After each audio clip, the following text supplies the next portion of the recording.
艺术品拍卖这个事儿，其实离我们普通人的生活都很远啊，一般来说，有点远。那这2天有一个事件，一下子拉近了这个拍卖跟我们大众的这种生活。周董，他这个亲自参与策划了一场拍卖会，是跟苏富比的一个联合拍卖会。周董，你别说，你查一下啊，人家是很早就开始进入这个收藏领域了，收藏一些艺术品。对吧？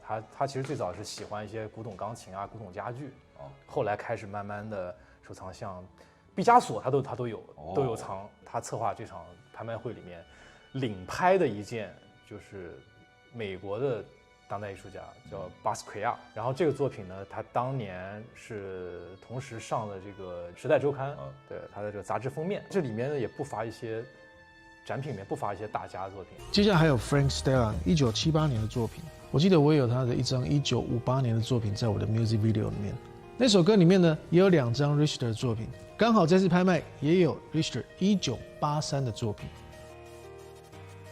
还有1963年赵无极的作品，还有2005年蔡国强的作品。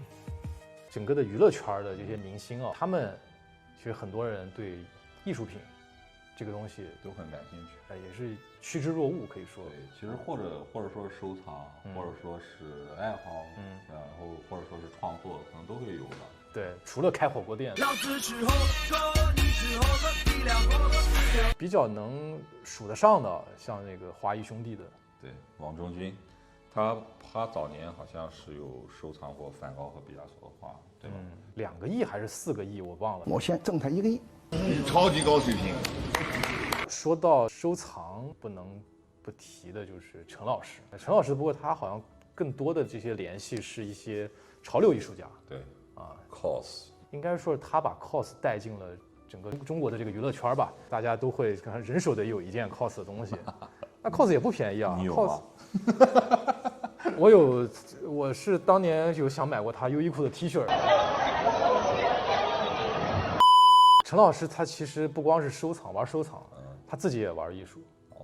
他这个18年的时候在北京的尤伦斯艺术中心做了一场个展，一共12件展品，每一件展品都对应了他当时那张专辑里面的一首歌。他在这个场馆当中做了一个玻璃房子，他在里面待了3天。好像郭德纲以前也做过这个。节目组要他48小时待在闷热的橱窗里，供大家围观。你死不死？陈老师也好，包括周董也好，可能也有一些像翻车的啊，对吧？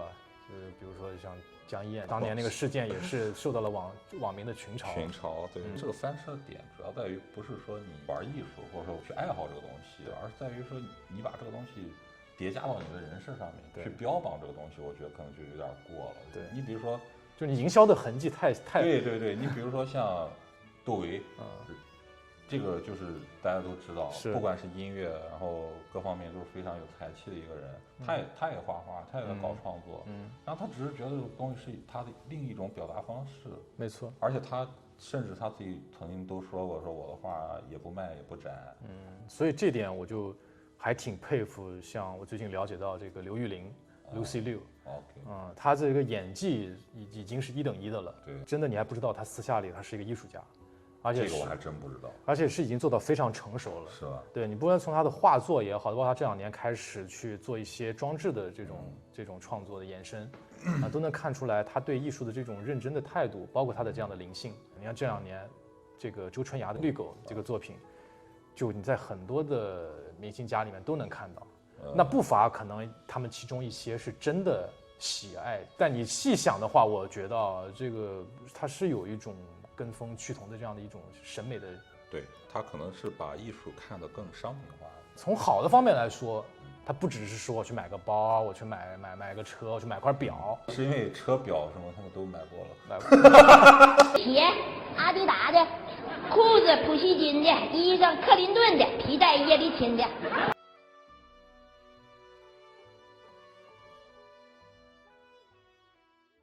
虽然说我对这个事情是保有一定的怀疑的态度啊，但其实呢，我也是希望说，明星什么时候可以来趋同一下，对吧？来追捧一下我们的频道。从未见过有如此厚颜无耻之人。